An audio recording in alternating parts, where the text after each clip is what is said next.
Monsieur Thierno Bokoum, bonsoir. Bonsoir. On vient de vous rencontrer par hasard ici dans le 18e arrondissement à Paris, à Châteauroux plus précisément, avec vos militants en France. Quel est l'objet de votre visite déjà en France? Oui, comme vous pouvez le constater, vous avez autour de moi des responsables du mouvement Agir en France. Ici c'est le 18e, donc nous sommes venus rencontrer les populations. Nous avons l'habitude depuis la création du mouvement Agir d'aller à la rencontre des populations. C'est le cas aujourd'hui. Nous avons terminé une réunion très rapidement au niveau de Agir et nous sommes descendus sur le terrain pour rencontrer des compatriotes ici à Paris. D'accord. Vous êtes candidat, et il faut rappeler que vous êtes candidat à la présidentielle de février prochaine au Sénégal. Aujourd'hui, nous sommes en pleine campagne des parrainages. Est-ce que vous pouvez nous faire un petit point sur cette campagne? Oui, ce que je peux vous dire déjà, c'est que nous sommes très satisfaits de l'évolution de la collecte de parrainage. Derrière moi, nous étions en train, autour de l'équipe du Sénégal, en train de faire le bilan de tout ça. Nous le faisons également pour la diaspora. Très bientôt, nous pourrons faire face à la presse pour vous dire ce qu'il en est exactement. Et je peux vous dire très clairement que nous sommes très confiants. Malgré, bien entendu, les difficultés sur le terrain. Parce qu'il faut dire qu'avec, c'est déjà un système que nous avons décrié. N'eût pas été le fait que ce soit une loi qui s'applique erga omnes, on n'aurait véritablement pas participé à ce parrainage. Mais nous considérons que c'est un préalable pour être candidat. Donc du coup, nous nous sommes lancés dans ce parrainage tout en comptant sur la participation des populations. Sur le terrain, ce que nous avons toujours constaté, c'est qu'il y a eu une volonté manifeste de la part du pouvoir de faire en sorte que les parrains soient rares, d'abord en confisquant les cartes d'électeurs de certains Sénégalais. En France, nous nous sommes retrouvés dans une situation où énormément de compatriotes n'ont pas pu avoir leur carte d'électeur. C'est vraiment condamnable et nous le condamnons. Nous pensons qu'on ne doit pas empêcher à un seul Sénégalais ce droit de voter ou tout simplement de choisir son candidat.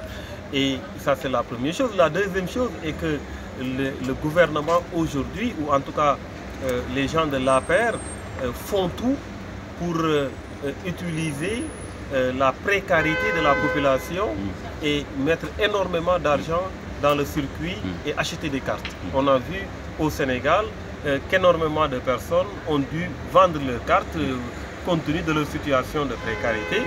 Et voilà ce qui fait que de plus en plus c'est rare de trouver des parrains. Mais nous avons eu la chance d'avoir un mouvement organisé qui se trouve aujourd'hui dans les 45 départements du pays et dans les 8 de la diaspora. Et nous avons mis en place une stratégie que nous allons expliquer plus tard. Mais ce que je peux vous dire fondamentalement, c'est que malgré les difficultés, nous avons bon espoir. Concrètement, M. Bokoum, qu'est-ce qui vous a motivé à vous lancer à l'assaut de la présidence? Mais concrètement, il y a énormément de sources de motivation pour pouvoir se lancer à une candidature. D'abord, en tant que personnalité politique qui a une expérience dans ce pays, nous ne nous posons pas de questions. Nous sommes sûrs et certains d'une chose, c'est que pour changer les choses, il faut être là où on les change, pas ailleurs. Donc ça c'est la première chose. Ensuite, nous avons pensé que nous avons un rôle à jouer. Notre génération qui véritablement fait face à des questions essentielles, d'existentiel ou de survie, qui touchent la jeunesse surtout de notre pays, doit prendre ses responsabilités.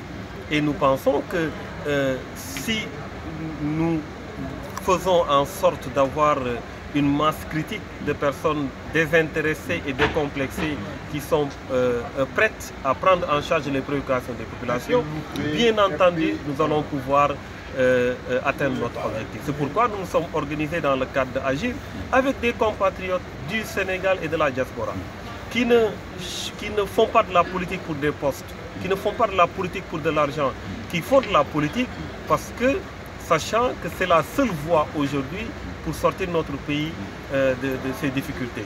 Donc bien entendu, nous sommes très motivés par cela, d'abord parce que nous considérons que cette masse critique existe. Il suffit juste de s'organiser pour la rassembler davantage, et il y a les compétences qu'il faut pour pouvoir changer les choses. Donc du coup, nous nous sommes lancés dans cette initiative qui n'est pas une initiative solitaire, c'est une initiative de groupe, c'est une initiative de génération pour tout simplement faire en sorte que ça change dans notre pays, parce que nous aimons profondément notre pays qui est le Sénégal. Et nous travaillerons, Inch'Allah, pour faire en sorte que les choses changent. Je présume que vous pensez également à travailler sur une éventuelle coalition, c'est ça, ou bien ce n'est pas encore l'ordre du jour? Non, ce que je peux vous dire déjà, c'est que nous sommes pour la diversité des offres. Déjà, il y a une offre ancienne qui est obsolète, qui ne doit pas être renouvelée. Le fait qu'il y ait une autre offre, même si elle est diversifiée à travers les personnes qui les incarnent, nous pensons que c'est une excellente chose. Donc, nous, en ce qui nous concerne, nous avons un programme qui s'appelle le Pacte, bien élaboré, qui a suivi un processus inclusif et qui aujourd'hui peut concurrencer n'importe quel autre candidat. Nous avons un personnel politique et technique extrêmement motivé, et nous avons véritablement des compétences qui ont la possibilité de pouvoir gérer ce pays. Mais bien entendu, nous nous ouvrons à toute forme d'alliance allant dans le sens de renforcer nos convictions pour un Sénégal meilleur. Bien entendu, nous sommes ouverts à ces alliances-là. Mais nous travaillons à être candidats. Nous travaillons à satisfaire les préalables, le parrainage, les autres préalables, la caution, etc.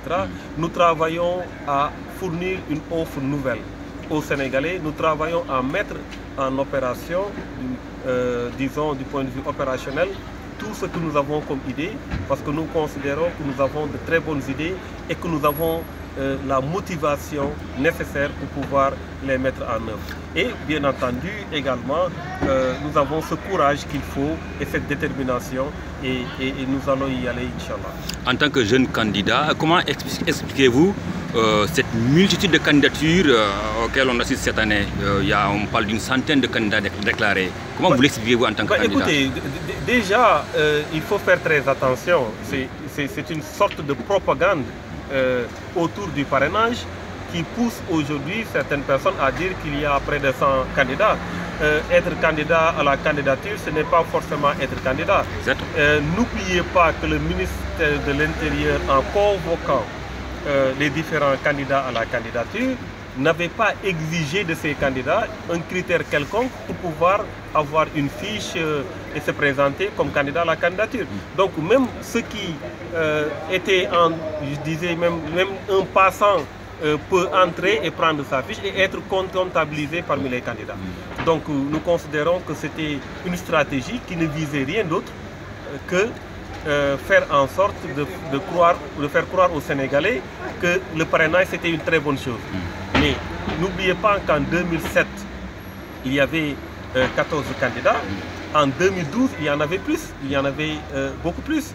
Donc, alors que le nombre de partis avait augmenté.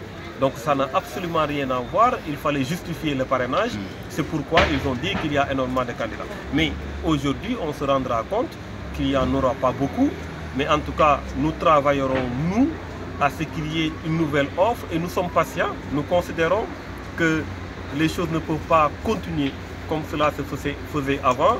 Nous sommes conscients du fait que c'est une urgence de changer de paradigme, et nous travaillons à cela.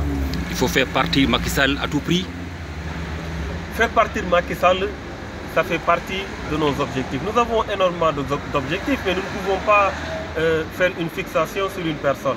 Le président Macky Sall a montré ses preuves. Il a montré qu'il est incapable de pouvoir apporter les vraies ruptures, même s'il nous avait promis de vraies ruptures. D'ailleurs, il nous met tous dans des difficultés, parce que tout ce que nous offrons en termes de propositions, ou en tout cas quand nous nous mettons à nous expliquer avec les populations, le plus souvent ce qu'on dit a été déjà dit par le président Macky Sall. Le problème, c'est qu'il n'a jamais rien respecté. Donc ça fait partie de nos objectifs, mais ce n'est pas le seul objectif. Il faut faire partie le président Macky Sall, mais également il faut travailler à avoir une offre différente. Il faut travailler à être dans de vraies ruptures. Il ne s'agit pas de proclamer des ruptures, il ne s'agit pas de les déclarer, il s'agit d'avoir la conviction qu'on doit aller vers des ruptures, il faut en avoir l'engagement, il faut en être déterminé et il faut travailler. C'est pourquoi nous avons pensé qu'il faut justement agir. Et c'est ça qui fonde notre conviction que nous devons travailler à faire en sorte qu'il y ait de nouvelles offres. Et nous proposons aujourd'hui aux Sénégalais pas des ruptures de façade, mais de vraies ruptures pour les intérêts des populations. Une dernière question maintenant sur le processus électoral en cours. On sait qu'il y a beaucoup de Sénégalais à l'intérieur du Sénégal et dans la diaspora qui n'ont toujours pas reçu leur carte d'électeur d'identité. C'est une source d'inquiétude dans l'opposition. Quel est votre commentaire par rapport à ça? C'est inacceptable. C'est inacceptable qu'on puisse priver à des citoyens sénégalais de voter. Le droit de vote est un droit inaliénable. On ne peut pas aujourd'hui, sous prétexte qu'on a la possibilité de donner des cartes, d'empêcher à certains Sénégalais de voter. C'est inacceptable. Et ça entre, ce qui est encore malheureux, c'est que ça entre dans une stratégie de maintien au pouvoir. C'est ça qui est malheureux. On ne peut pas, à défaut de pouvoir convaincre les populations, qu'on utilise d'autres moyens pour les empêcher de voter. C'est inacceptable. Et on a même vu certains qui ont reçu leur carte, qui, même après avoir reçu leur carte, sont dans l'incapacité de voter parce que c'est mentionné qu'ils ne peuvent pas voter. Donc c'est inacceptable. Et c'est un combat de l'opposition. Récemment, nous avons reçu Maître Mame Adama Gueye, qui a une initiative heureuse dans ce sens, de regrouper les candidats à la candidature et de mettre en place une équipe qui va se charger du processus électoral. Je pense qu'aujourd'hui, le président Macky Sall n'a comme issue que de passer par le processus électoral pour pouvoir se maintenir au pouvoir, parce qu'il sait lui-même qu'il est minoritaire. Donc, ce qui est inacceptable aujourd'hui, c'est qu'on puisse bafouer les acquis démocratiques, se mettre à empêcher à des Sénégalais de voter, se mettre à faire en sorte qu'il y ait une nébuleuse au niveau du processus électoral et continuer à insister pour que le ministre de l'Intérieur puisse organiser les élections, alors que lui-même, le président de la République, quand il était dans l'opposition, il s'était battu pour que le ministre de l'Intérieur, Ousmane Ngom, qui était partisan, qui était avec le président Wade, ne puisse pas organiser les élections. Donc il y a un problème au niveau du processus électoral. Nous continuerons ce combat, c'est clair. C'est beaucoup, merci. Merci beaucoup.